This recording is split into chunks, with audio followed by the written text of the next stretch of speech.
Okay, I just wanted to show quick what a failed supercharger looks like. This is how it would sit in the car for those that don't know. Um, so what happens is the belt drive drives one of the rotors.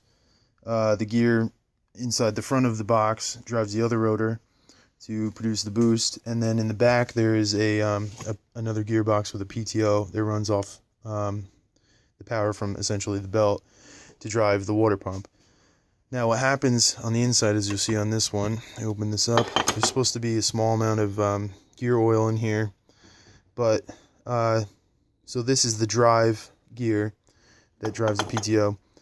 This metal here is actually made from a weaker material than this one, so what happens over time is this gear actually cuts through into this one. As you can see, I don't know if you can see or not. Trying to focus.